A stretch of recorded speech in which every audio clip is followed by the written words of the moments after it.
In this segment, our goal is to hook up the click listener when the user taps on any one of these gray squares or image views in the recycler view. And the way we'll do this is once again quite similar to what we did with the main activity, which is that in the image picker adapter, we're going to define an interface, and that interface will have one method indicating that the user has tapped on this element, and that will be how the create activity gets informed of a click, and the create activity is what will launch the flow for allowing the user to pick a photo from their device. So let's define an interface here. Image click listener. And then this is going to have exactly one function inside of it, inside of this interface, called onPlaceholder clicked. And the final parameter of the adapter is going to be an instance of this image click listener class. So private val image click listener, and it's of type image click listener.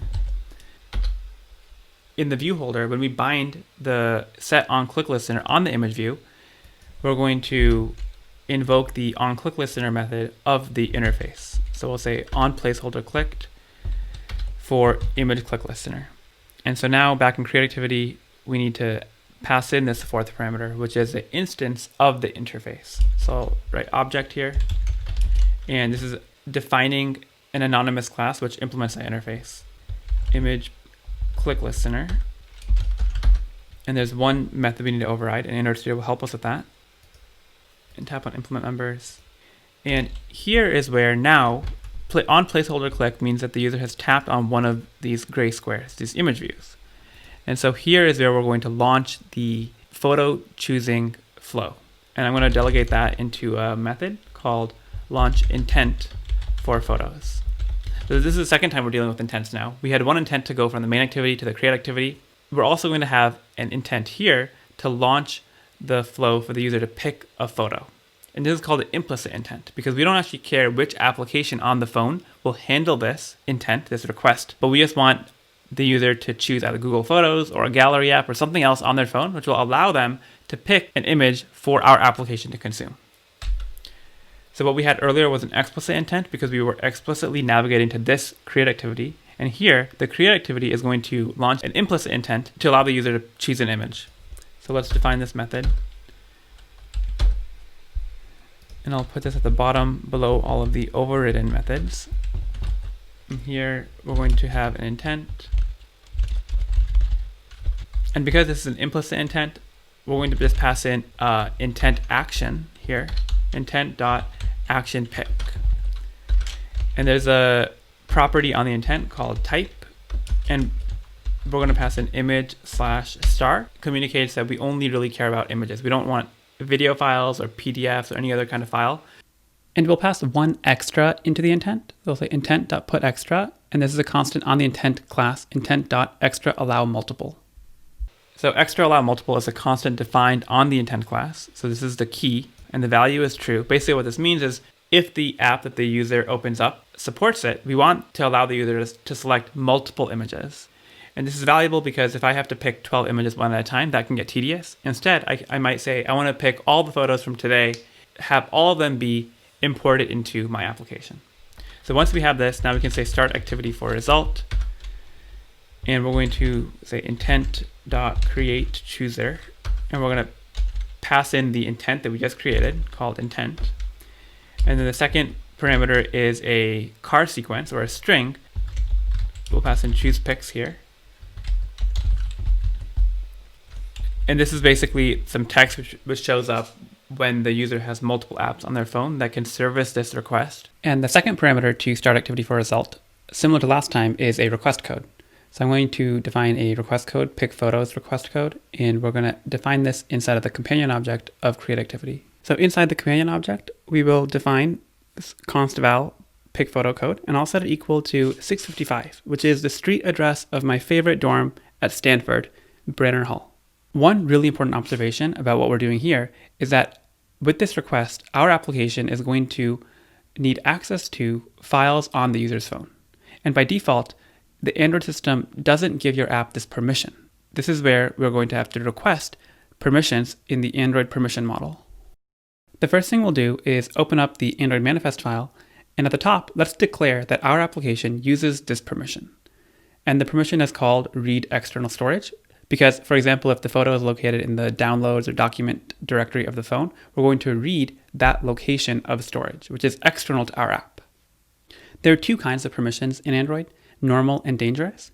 Read external storage is a dangerous permission. And what that means is just writing uses permission, read external storage in the Android manifest isn't enough for our app to actually exercise that permission.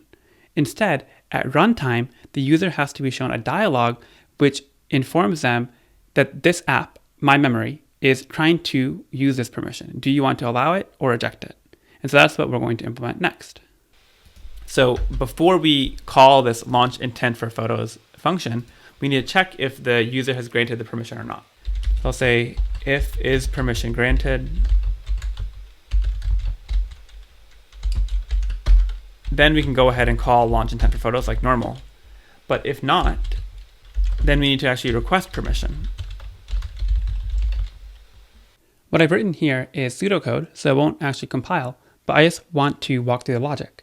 If the permission is not granted, then we need to first request permission and then get a callback if the user has accepted, and then once again call launch intent for photos. To properly implement these, we need to make calls into Android system functions, and I always have a hard time remembering them, and I find them a little bit verbose and hard to parse. And so I'm going to create a utility class called permission utils and have all the messiness of interacting with the Android permissions API in that class. Inside of permission utils, we'll define two functions. First is permission granted, and this will take in a context and a permission string, and it'll return a Boolean on whether the permission is granted or not. And the body of the function will be context compat check self permission with the context permission, and we see if the return value of that is equal to package manager.permission granted. The second function is request permission, which takes in three parameters. First is the activity, which you'll need to import, the permission, which is a string, and a request code, which is an integer. And the body of the function is activity compat.request permissions. With the activity, we need to pass an array of permissions, so we'll construct that in line right here, and then the request code. So back in create activity, let's actually use these permission utils functions. In is permission granted, the first parameter will be a context, so we'll pass in this at create activity, and the second parameter is a string representing the permission. So for that, I'm going to define it as a constant called read photos permission in the companion object, and this will be coming from android.manifest.permission read external storage. So pass that in. For the second function, request permission, I first want to define the request code. So I'll say read external photos code and make it equal to 248. Doesn't really matter what it is, but as a best practice, we should keep the two request codes distinct. In request permission, the first parameter is the activity, so I'll pass in this at create activity. Second is the permission, which is read photos permission, and the request code is what we just defined. We're almost done now.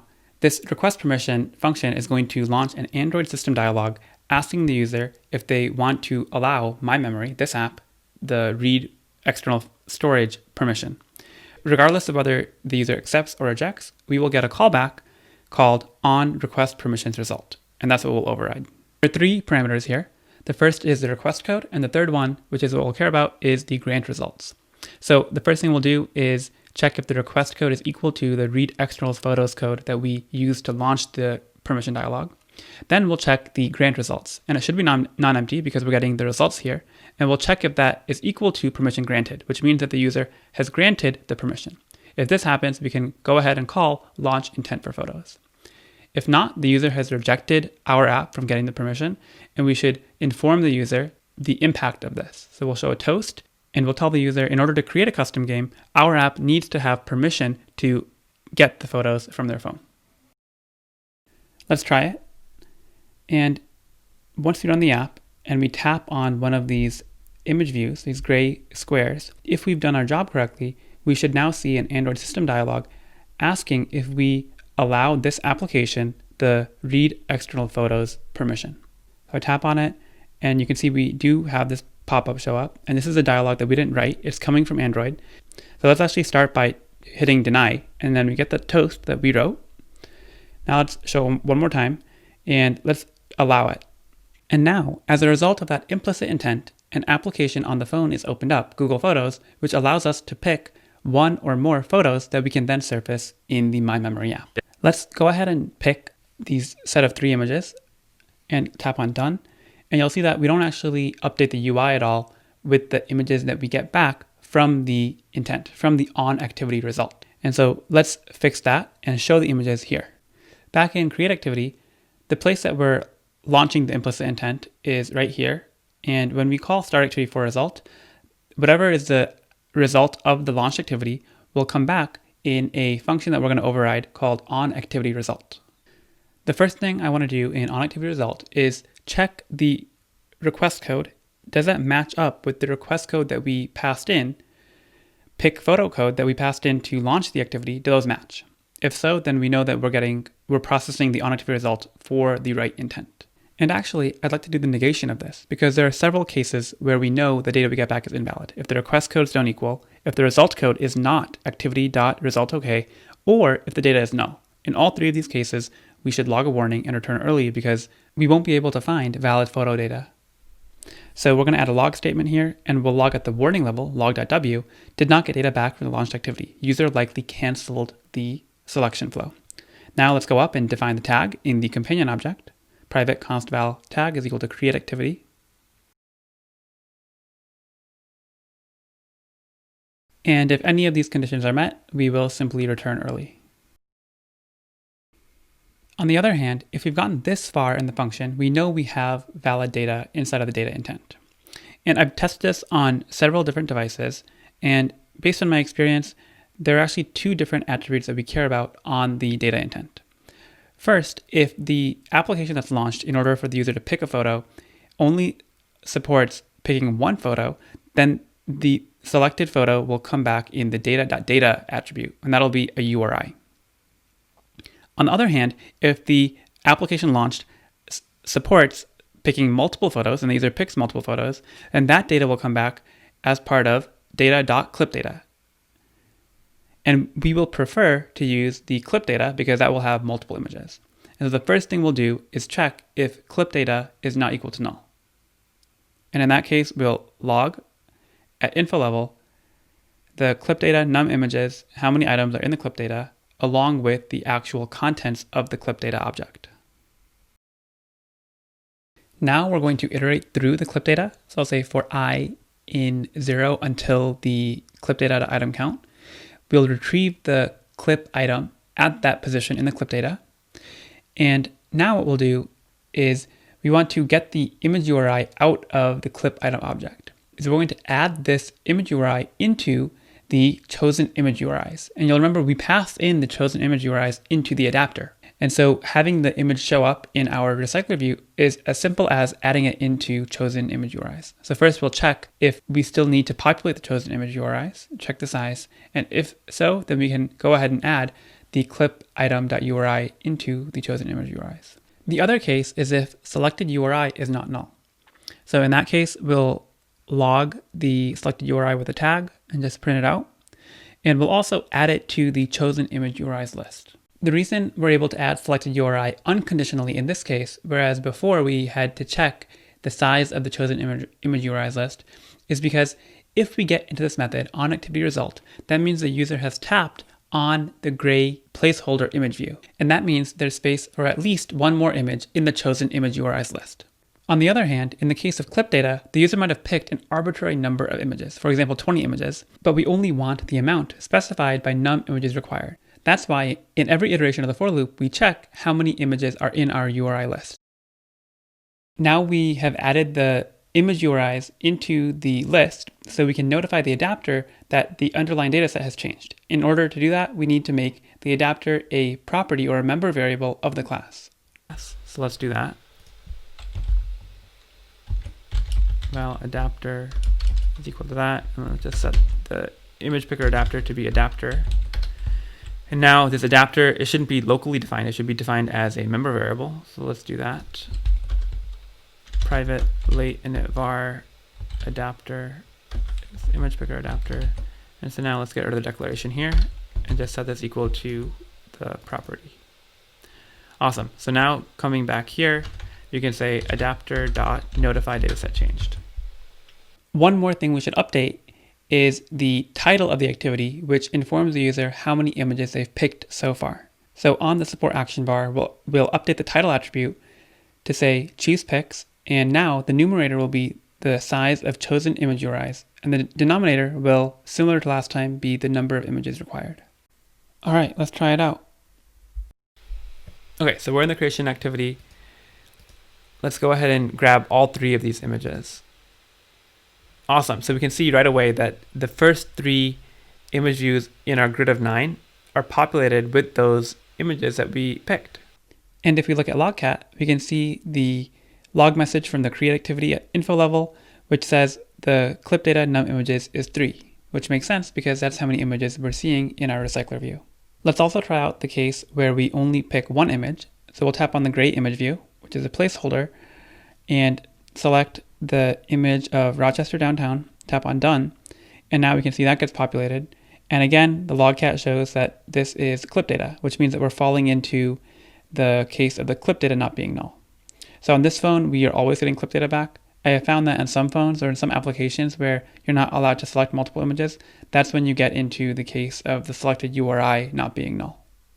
Try it out on your phone and see what happens. One more thing worth pointing out is that once an image is shown in an image view, you can no longer click on it. So if we go into image picker adapter, we're setting the click listener to null, and that's what is preventing the click from being registered. And that's a product decision that once an image is picked, then the user has no ability to change it.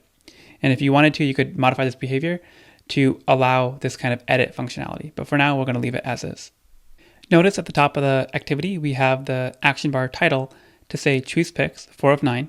And it looks like I am missing the ending parentheses. So let's go into create activity and fix that. There's one final thing I want to get started on in this part, which is the logic to enable or disable the save button. There are 2 conditions that must be met in order to enable the save button. First, all the images must be selected. So in this case, we have 9 images. All of them have to be valid images. And second, there has to be a valid game name in the edit text. And so when either of those 2 components on the screen changes, that's when we might be enabling the save button. So in the bottom of the onActivity result, which means that the image has been selected, I'm going to call this method should enable save button. This function is responsible for deciding whether we should enable the save button or not.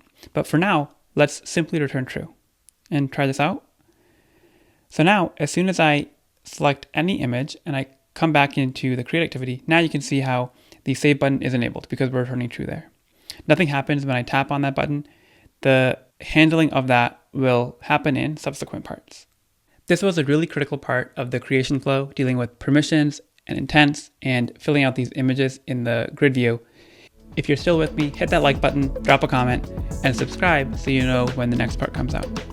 See you soon.